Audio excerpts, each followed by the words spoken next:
Hello साथियों, आप सभी को मेरा प्यार भरा नमस्कार। कैसे हैं आप? उम्मीद करते हैं अच्छे होंगे। आप लोग का पढ़ाई लिखाई खूब बढ़िया चल रहा होगा। अगर आप भी मैट्रिक फाइनल परीक्षा 2027 में एग्जाम दीजिएगा तो ये क्लास आपके लिए महत्वपूर्ण होने वाला है। क्योंकि आज हम लोग पढ़ने वाले हैं गणित का 20 मोस्ट वीवीआई ऑब्जेक्टिव प्रश्न। ठीक है, ये प्रश्न आपको 2027 में देखने को मिलेगा एग्जाम में। अगर आप लोग क्लास में हैं तो क्लास को लाइक कर लीजिए, अपने दोस्तों को भी शेयर कर दीजिए और चैनल को जरूर सब्सक्राइब कर लीजिए आप लोग। ठीक है, और आप लोग भी साथ में आंसर बताइएगा कौन सा सही होगा। जिसका भी आंसर आता होगा आप लोग लास्ट में बताइएगा कमेंट करके। ये पहला प्रश्न है आपके यहाँ पे कि यदि x square plus 5x plus 8 के शून्य अल्फा और बीटा हो तो अल्फा प्लस बीटा का मान होगा। देखिए अल्फा प्लस बीटा का मान क्या होता है? अल्फा प्लस बीटा का फॉर्मूला होता है माइनस का बी बटे ए होता है। क्या होता है? माइनस का बी बटे ए।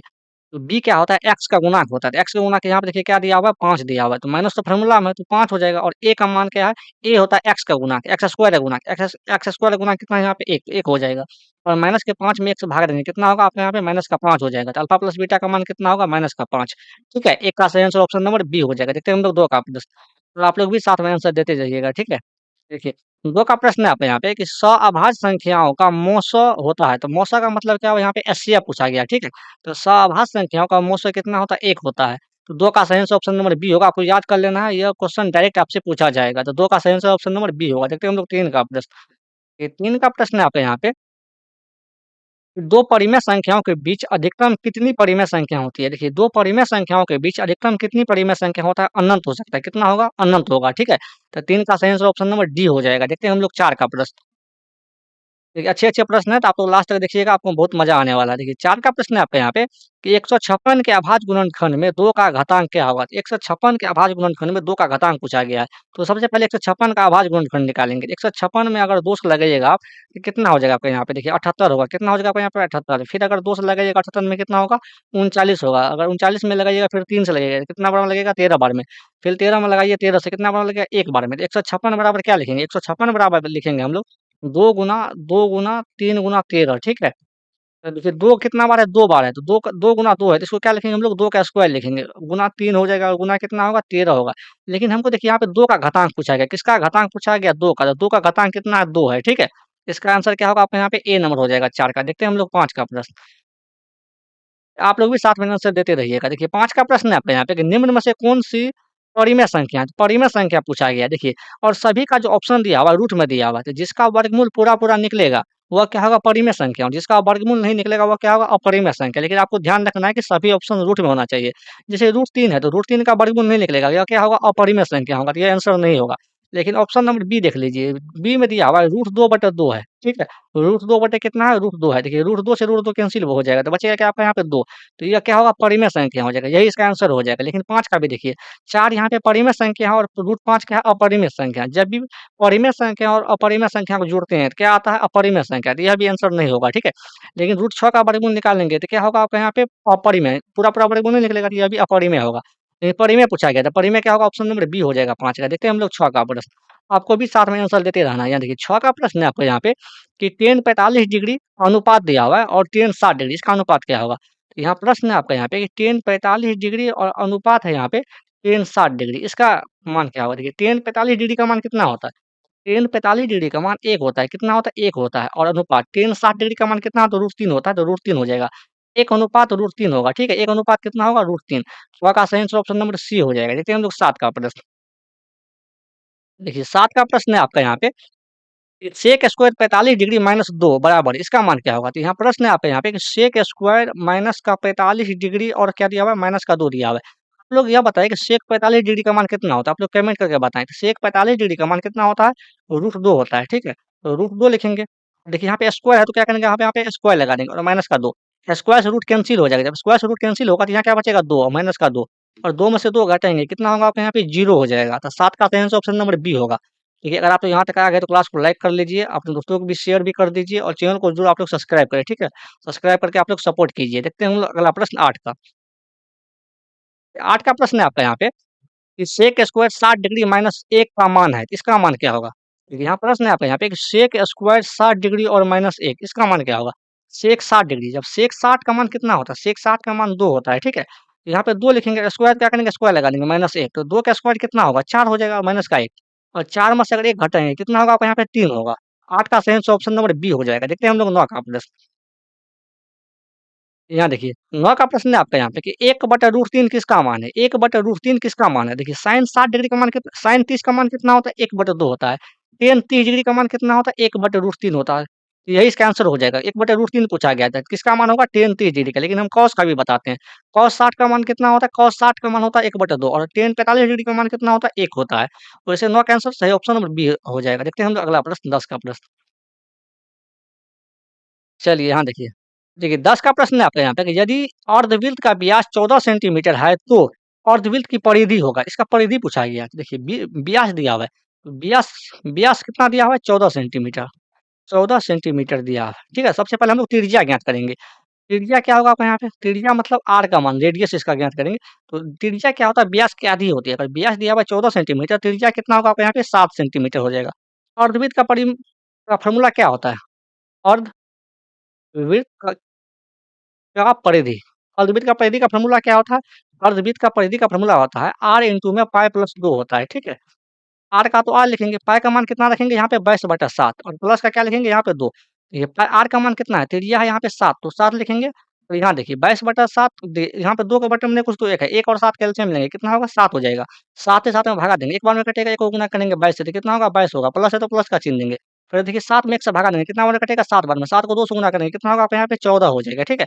7 गुना ये 22 को और 14 को जोड़िएगा, कितना होगा आपको यहाँ पे? 36 बटे कितना होगा? 7 होगा। 7 से 7 कैंसिल हो जाएगा, तो कितना होगा यहाँ पे? 36।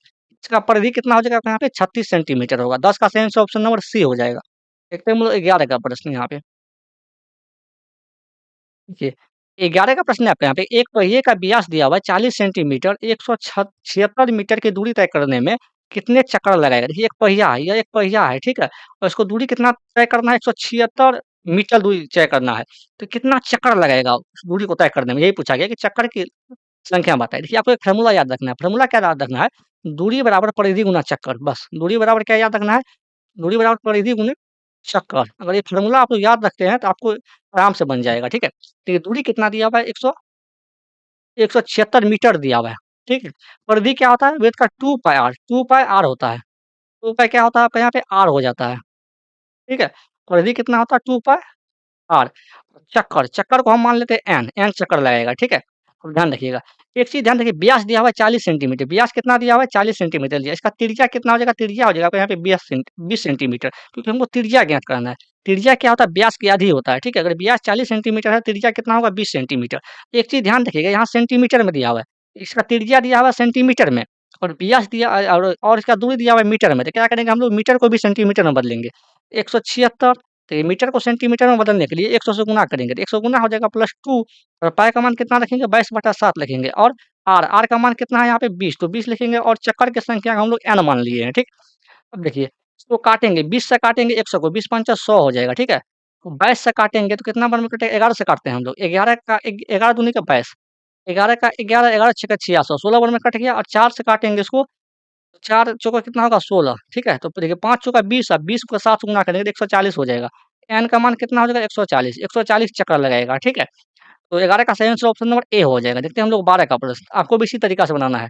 आपको काटने के लिए आना चाहिए। देखिए 12 का प्रश्न है कि 1000 चक्कर लगाने में एक पहिया 80 किलोमीटर दूरी तय करता है तो पहिए का व्यास होगा, इसका व्यास पूछा गया है। ठीक है? तो दूरी बराबर क्या होता है आपके यहाँ पे? दूरी बराबर क्या होता है? परिधि गुना चक्कर। दूरी बराबर क्या होता है? परिधि और गुना क्या होता है आपके यहाँ पे? चक्कर हो जाता है, ठीक है? परिधि गुना चक्कर, तो दूरी कितना दिया हुआ है? 88 किलोमीटर। 88 किलोमीटर लिखेंगे, ठीक है? परिधि क्या होता है? 2 पाई r, 2 पाई और r गुना यहाँ पे चक्कर दिया हुआ है, कितना दिया हुआ है? 1000 चक्कर दिया हुआ है, 1000 चक्कर लिखेंगे यहाँ पे, ठीक है? हमको व्यास निकालना है, निकालना क्या है? व्यास निकालना है। एक चीज़ और ध्यान रखिएगा, आंसर मीटर में दिया हुआ है, कौन चीज़ में दिया हुआ है? मीटर में, तो हम क्या कर लेंगे? किलोमीटर को मीटर में बदलेंगे। तो किलोमीटर को मीटर में बदलने के लिए 1000 से गुना करेंगे, तो 1000 से क्या करेंगे? गुना कर देंगे, मीटर हो गया। 2 लिखेंगे और पाई का मान कितना रखेंगे? यहाँ पे 22/7 लिखेंगे, ठीक है? हमको r ज्ञात करना है और 1000 चक्कर दिया हुआ है, ठीक है? देखिए 1000 से 1000 कैंसल हो गया।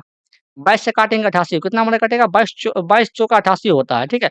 और 2 से काटेंगे 4, कितना हमारा कटेगा? 2 बार में, तो 7 दूनी कितना होगा? 14 हो जाएगा। त्रिज्या का कितना निकलेगा यहाँ से? 14। तो पूछा गया है व्यास, तो व्यास बराबर क्या होता है? तो व्यास बराबर होता है और 2 गुना त्रिज्या, 2 गुना त्रिज्या, यह फ़ॉर्मूला होता है, ठीक है? तो ये व्यास त्रिज्या का 2 गुना होता है और त्रिज्या व्यास के आधी होता है, आपको ध्यान रखना है। तो 20 गुना कितना हो जाएगा आपका यहाँ पे? 14। 14 गुना कितना हो जाएगा आपका यहाँ पे? 28 सेंटीमीटर, 28 मीटर होगा, सेंटीमीटर नहीं मीटर। 12 का सही आंसर ऑप्शन नंबर सी हो जाएगा। देखते हैं हम लोग 13 का प्रश्न। यहाँ देखिए 13 का प्रश्न है आपका यहाँ पे कि एक शंकु का ऊंचाई कितना दिया हुआ है 24 सेंटीमीटर, आधार की त्रिज्या 6 सेंटीमीटर है तो उसकी शंकु का आयतन होगा।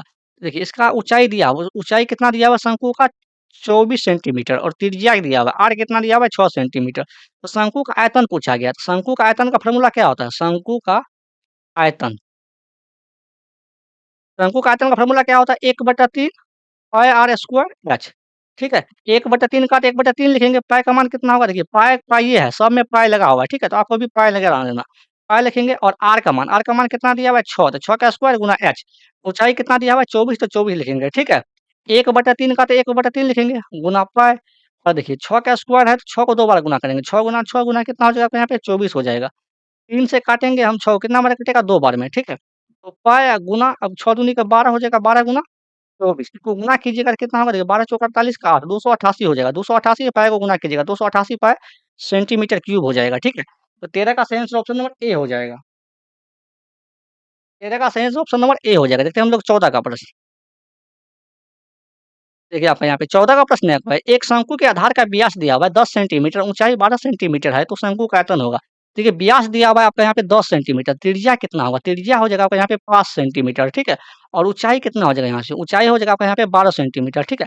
शंकु का आयतन पूछा गया, शंकु का आयतन का फॉर्मूला क्या होता है? शंकु का आयतन, ठीक है। शंकु का आयतन का फॉर्मूला होता है 1/3 पाई आर स्क्वायर एच होता है। तो इस टाइप का हम 2 सवाल करवाए हैं, तो आप वो लोग अच्छे से कीजिएगा। 1/3 का तो 1/3 लिखेंगे, पाई देखिए सभी ऑप्शन में पाई है तो पाई का पाई रहेगा, पाई का मान 22/7 नहीं रखेंगे।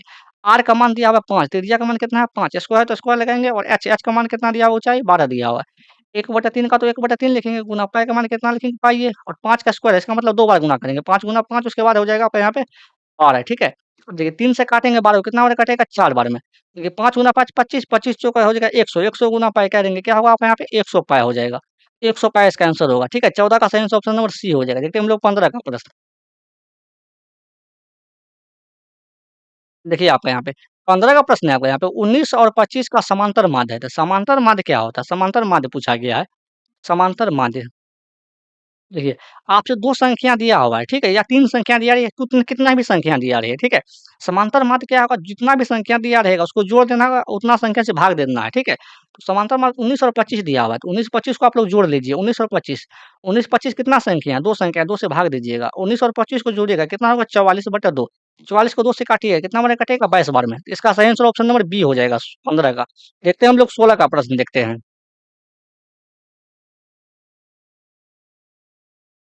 दे देखिए यहाँ पे 16 का प्रश्न है कि 24, 15, 22, 13, 9, 10 तथा 30 का परिसर है। तो परिसर बराबर क्या होता है? बड़ी संख्या माइनस छोटी संख्या। परिसर क्या होता है? बड़ी संख्या माइनस छोटी संख्या, ठीक है। इसमें बड़ी संख्या कितना दिया हुआ है? 30 दिया हुआ है। छोटी संख्या कितना है? यहाँ पे 9 दिया हुआ है, तो 9 घटाएँगे।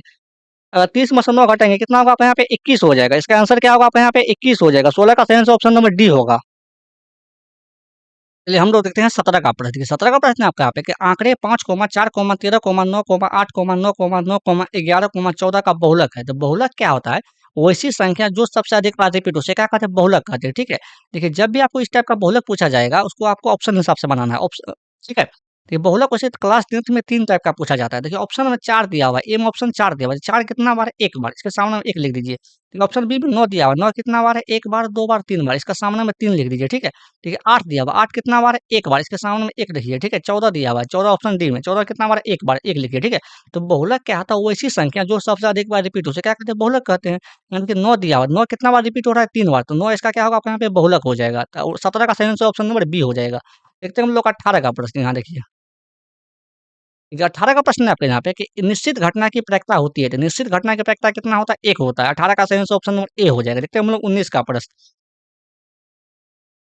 यहाँ देखिए 19 का प्रश्न है आपके यहाँ पे कि 2 पासों की फेंक में संभव कुल परिमाणों की संख्या, कुल परिणामों की संख्या है। ये 2 पासा को फेंकिएगा, पासा फेंकिएगा तो पासा जो आप लूडो खेलते हैं उसमें कितना फलक होता है? 6 फलक होता है, ठीक है।